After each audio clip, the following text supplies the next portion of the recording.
এটা আমাদের নেপালি সাগরকলার একটি প্লট।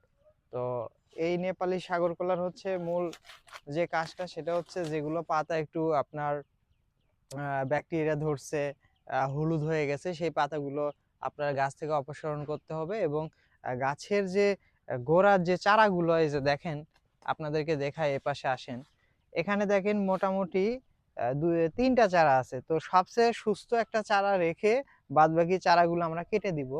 এই চারাগুলো মোটামুটি আপনার ধরেন এই যে 1 2 3 4 5 6, এটা দিয়ে যে 7 বার কাটা হচ্ছে। এবং এই চারাগুলো লাগানোর জন্য সবচেয়ে ভালো মানের চারা। এই যেমন দেখেন, এই এখানে এই যে এটা কেন কাটতে হবে, এই পাতাটা হলুদ হয়ে গেছে এবং এই যে এখানে যে বিভিন্ন প্রকার যে দেখেন, এই যে পোকা ডিম পাড়ছে। তো এই ধরনের পাতা আপনার বাগানে কোনোভাবেই রাখা যাবে না। এটা একটা। আরেকটা প্রশ্ন হচ্ছে, এই ধরনের পাতা কাটার পরে কি করবেন? এই ধরনের পাতা কাটার পরে আপনার বাগানে ইমিডিয়েটলি একটা ছত্রাকনাশক, একটা ভালো কোম্পানির কীটনাশক আপনার বাগানে স্প্রে করে দিতে হবে। তো আমরা এইভাবে কাটতেছি।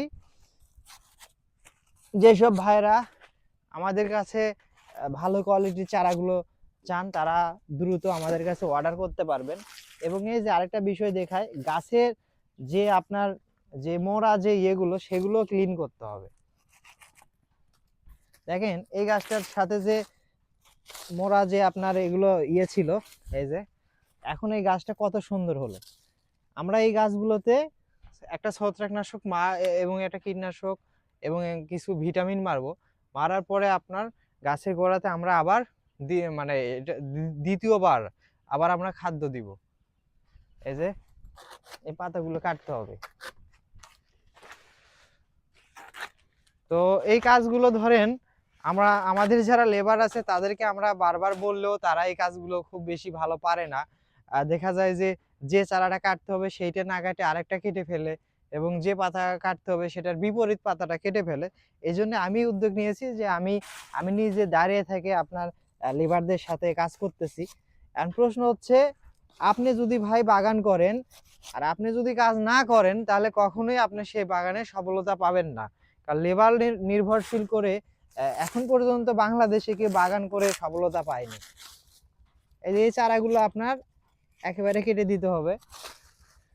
আর এখানে আমি সবচেয়ে ভালো চারা আমাদের যেটা, এই যে কোনো ঘাস থাকা যাবে না কলার গাছের গোড়ায়। এই যে এই পাশে এটাও কাটে দিলাম, এটাও কাটে দিলাম। আর সবচেয়ে ভালো একটা চারা আমরা রেখে দিলাম, কারণ এটা আমাদের হবে দ্বিতীয় মাতৃ গাছ। এটা হবে দ্বিতীয় মাতৃ গাছ। এই পাতাটাও কাটতে হবে, কারণ আমাদের লাইনে যাইতে ওষুধ স্প্রে করতেও প্রবলেম হবে। তো এইভাবে আপনারা কলা গাছের যত্ন করবেন। আমি আশা করি আপনার স্বপ্নের কলা বাগানে খুব ভালো রেজাল্ট পাবেন। সবাই ভালো থাকবেন, স্বপ্ন অঙ্কুরের সাথে থাকবেন। আসসালামু আলাইকুম।